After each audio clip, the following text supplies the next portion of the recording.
Le boucher a été formé en Italie. Il a une excellente réputation et une très bonne viande. Les gens viennent de tout Malte pour acheter ici. Aujourd'hui, nous allons faire le bif-olive. En anglais, on l'appelle comme ça. En maltais, on dit bracioli. C'est du bœuf farci avec de la viande hachée de porc, habituellement. Notre cuisine est influencée par la Grande-Bretagne parce que nous avons été colonie britannique pendant 200 ans. Alors on a beaucoup de porc grillé, de roast beef, mais nous avons aussi une grosse influence italienne. Merci beaucoup, merci.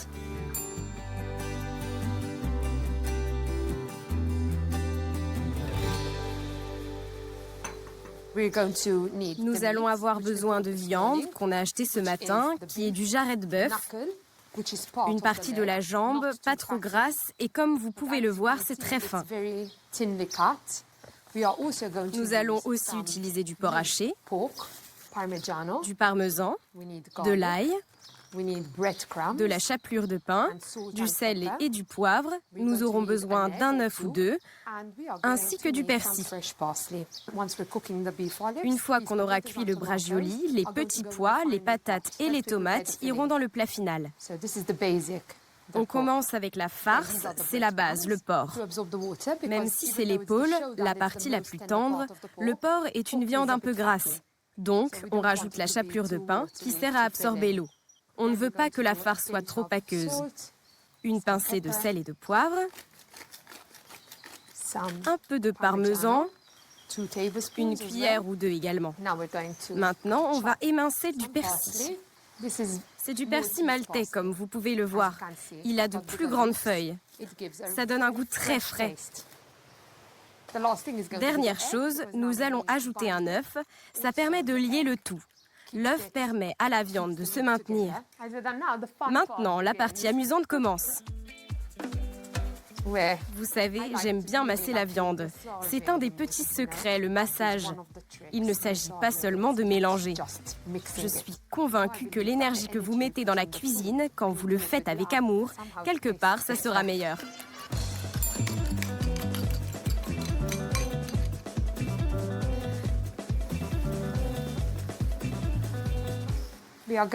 Maintenant, nous allons façonner la viande. Je prends une belle poignée, je la presse bien, je la mets sur le bœuf, je roule et je la scelle. Et voici notre premier bif-olive.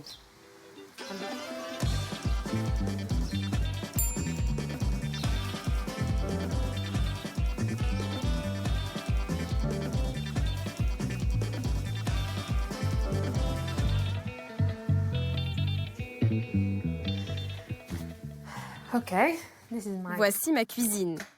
Le secret est une bonne huile, du bon sel, de l'ail. Maintenant, les bif-olives. Nous allons les mettre dans la poêle, côte à côte, pendant 1 minute.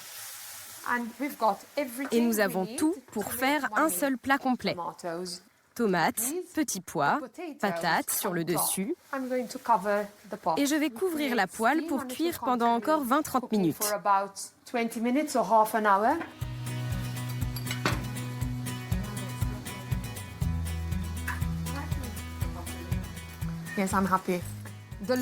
Oui, je suis heureuse. Plus vous laissez le bœuf mijoter, si vous n'êtes pas pressé, plus il sera tendre. Santé!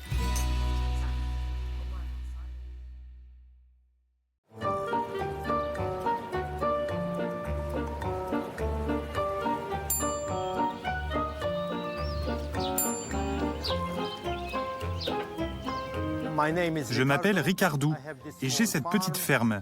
Ce que nous produisons ici, je l'utilise dans mon restaurant à la Citadelle. Je vais vous montrer le processus de fabrication du fromage. Et plus tard, nous ferons une tarte au fromage au restaurant.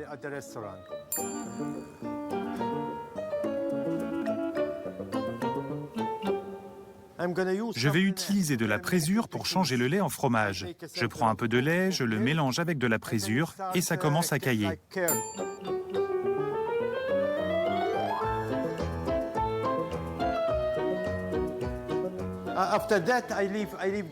Je laisse reposer à peine 1 heure, puis je mets dans des paniers pour égoutter. Vous voyez comme ça s'égoutte ici? Quand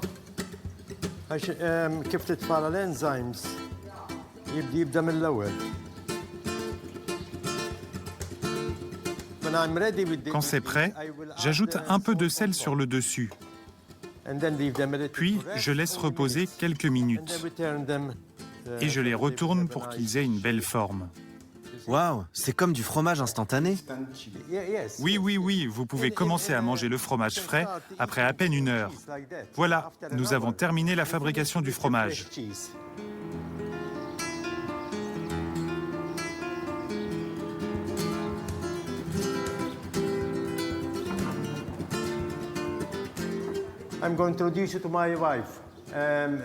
Je vous présente ma femme Jane. Elle est bien meilleure en cuisine que moi. Ici, à Malte, les tartes sont très populaires, et particulièrement avec les fromages locaux et frais. Pour cette recette, nous aurons besoin d'une pâte.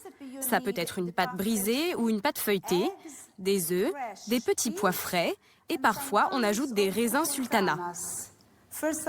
D'abord, je vais commencer le mélange. Je vais écraser 8 fromages frais. Le mieux, quand vous utilisez ces fromages, c'est de le faire avec les fromages de la veille. Comme ça, vous n'aurez pas trop d'eau. Je casse 4 œufs.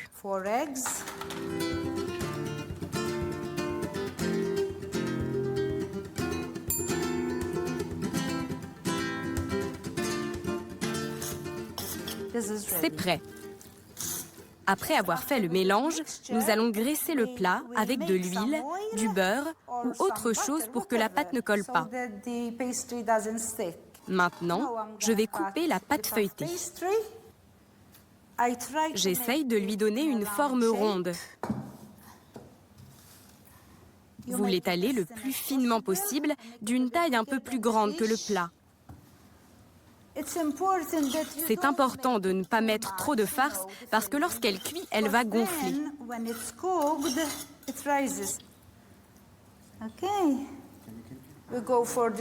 Pour la couche supérieure, elle doit être plus petite.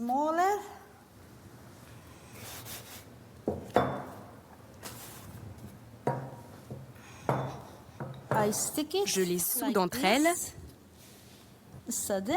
Puis, j'essaye de faire un joli contour avec mes doigts. Vous pouvez utiliser une fourchette pour le faire.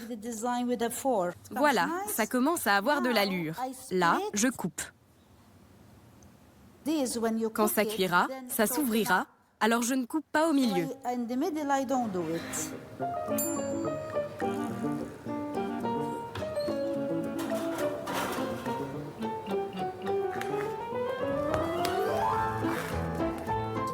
J'aime beaucoup ce mélange avec la douceur des raisins sultana.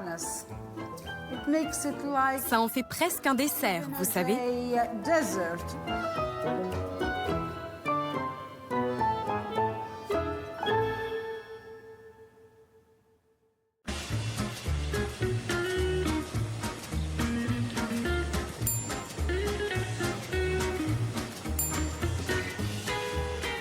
That's it, ça veut dire la ferme. Hi, hello. C'est la partie ancienne de la maison. Ils ont fait une extension. As-tu assez de lumière? C'est magnifique, hein? Nous sommes allés au marché Joyce. Aujourd'hui, je vais cuisiner du lapin. Depuis l'époque des chevaliers de l'ordre, les chevaliers de l'ordre de Malte, le lapin a toujours fait partie de la nourriture de base.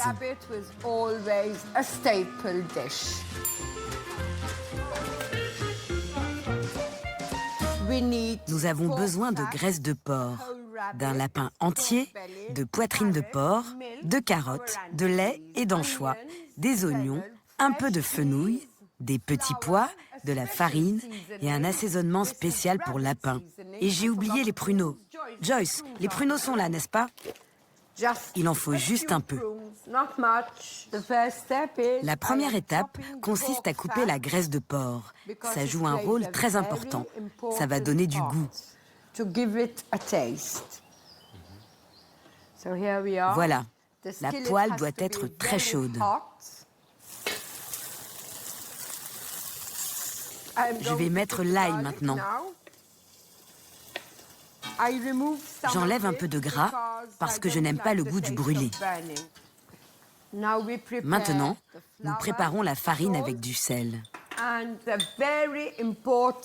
Et on ajoute l'assaisonnement qui joue un rôle important car le lapin n'a pas un goût très marqué. Et nous allons commencer à fariner le lapin.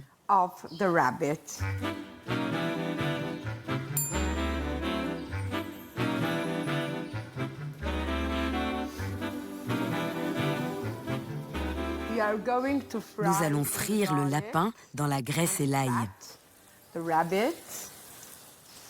secret, c'est d'augmenter un peu le feu pour avoir du croustillant. C'est pour environ 2 ou 3 personnes. Si vous êtes plus nombreux, vous aurez besoin de 2 lapins.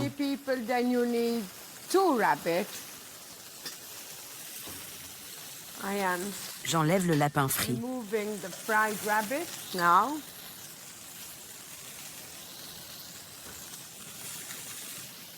Maintenant, je vais couper les carottes. Ici, à Malte, on a un dicton très drôle. On dit que le meilleur chemin vers le cœur d'un homme passe par l'estomac.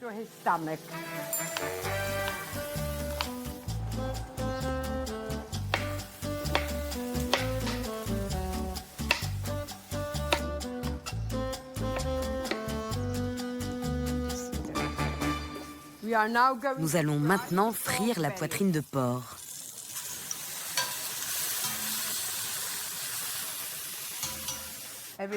Les ingrédients sont prêts pour le plat. D'abord l'oignon, puis les carottes, les petits pois et les pruneaux. On commence par le cochon sur le fond, on met le lapin et enfin les anchois, un filet d'huile et on termine par le lait.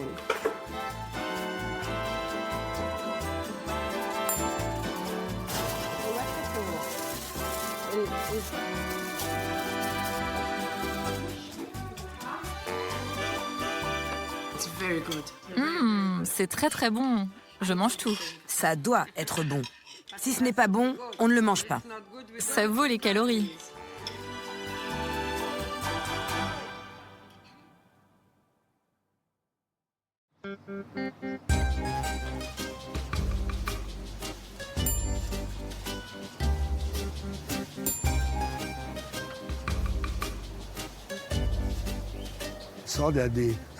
Vous voyez les herbes? Ils vont les chercher dans les champs directement. C'est vraiment très frais. Nous allons les utiliser dans la préparation de la tourte au riz et au potiron. C'est un plat typique de Malte. Nous sommes très proches de la cuisine italienne, mais je n'ai jamais vu ce genre de tourte en Italie.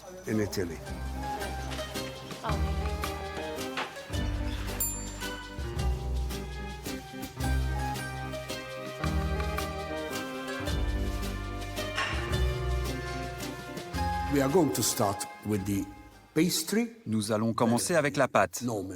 Une pâte brisée toute simple. C'est de la farine, du sel, de la margarine et de l'eau. Dans la tourte, nous avons du potiron, des poireaux et des oignons nouveaux, de l'ail, des olives, des capres, des anchois, du riz et du thon. Et des herbes, belles, fraîches et locales. La première étape est de faire la pâte.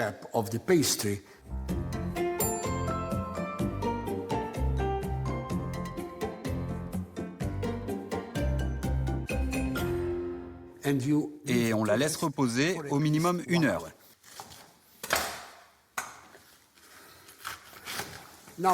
Maintenant, je vais commencer la farce de la tourte avec les légumes. La seule chose que l'on cuit avant, ce sont les oignons et les poireaux.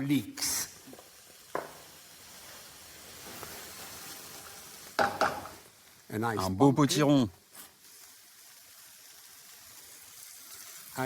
J'ajoute le riz, l'anchois. On n'en a pas besoin de beaucoup. Des olives. Et du thon. du thon en boîte, de taille moyenne, et sel et poivre, de la menthe, du basilic. J'adore les herbes. On ne dit pas la quantité d'herbes. Ça dépend du type d'herbe que vous aimez. Les oignons sont cuits. C'est important de bien mélanger. Nous avons une belle combinaison d'ingrédients. Maintenant, nous arrivons à l'étape finale de cette recette. Je graisse toujours bien le moule avec de l'huile. Là, nous avons notre pâte, qui est très belle.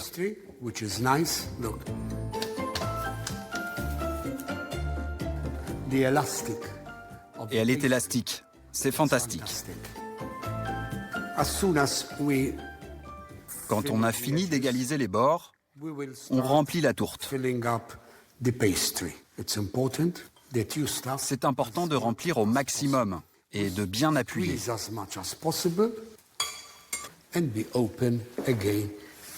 Et on abaisse encore la pâte pour le couvercle. Et on appuie sur les bords pour les souder. On enlève l'excédent de pâte et on arrange les bords gentiment.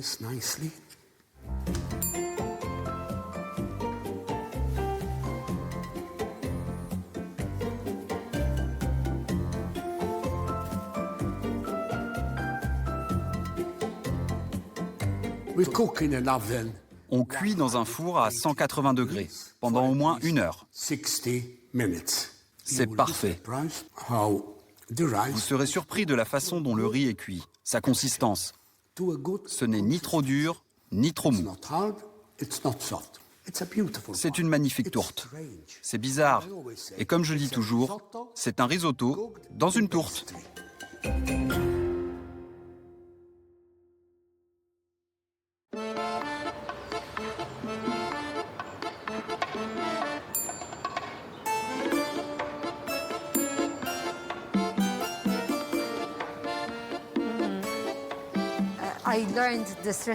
J'ai appris cette recette de ma grand-mère qui avait l'habitude de la faire à la maison. C'est quelque chose qu'on peut manger au petit déjeuner ou avec du thé l'après-midi.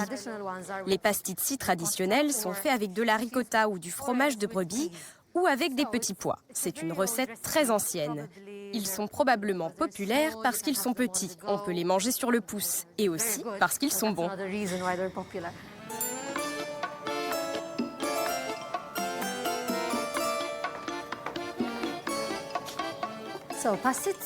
Les pasticci sont un snack savoureux, fait d'une pâte fourrée avec de la ricotta ou des petits pois. Le fromage de brebis est plus traditionnel, alors je vais les faire avec ça. Nous aurons besoin d'oignons, de menthe, sel et poivre, de petits pois, de curry et de cumin pour la purée de pois. Et pour l'autre, nous aurons besoin de fromage de brebis, d'un œuf et de persil.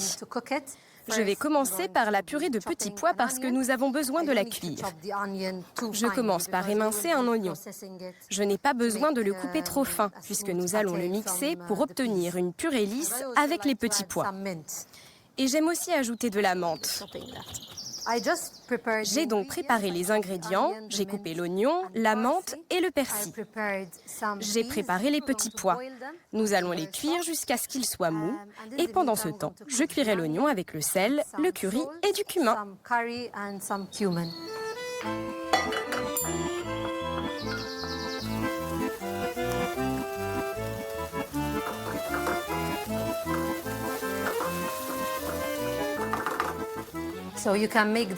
Vous pouvez les mixer aussi lisses ou épais que vous voulez. Certains la préfèrent très très lisse, d'autres avec un peu plus de texture. On attend que la purée de pois refroidisse. On va préparer le mélange avec le fromage de chèvre. J'en mets 3 et je les écrase. Un peu de sel, du persil. Je rajoute un œuf pour lier.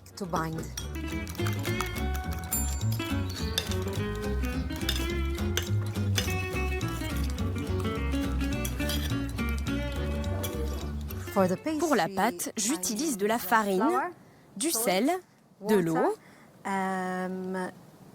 du beurre et un peu d'huile. J'ai dû la préparer en avance parce que ça demande beaucoup de temps.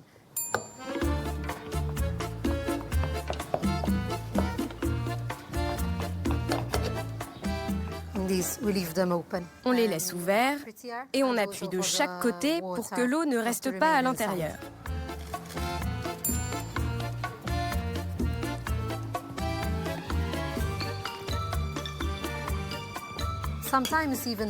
Pour les hassatat, parfois, la farce est différente. On en trouve aux épinards ou au thon. Quelque part, nous sommes plus aventureux en ce qui concerne la garniture des hassatat.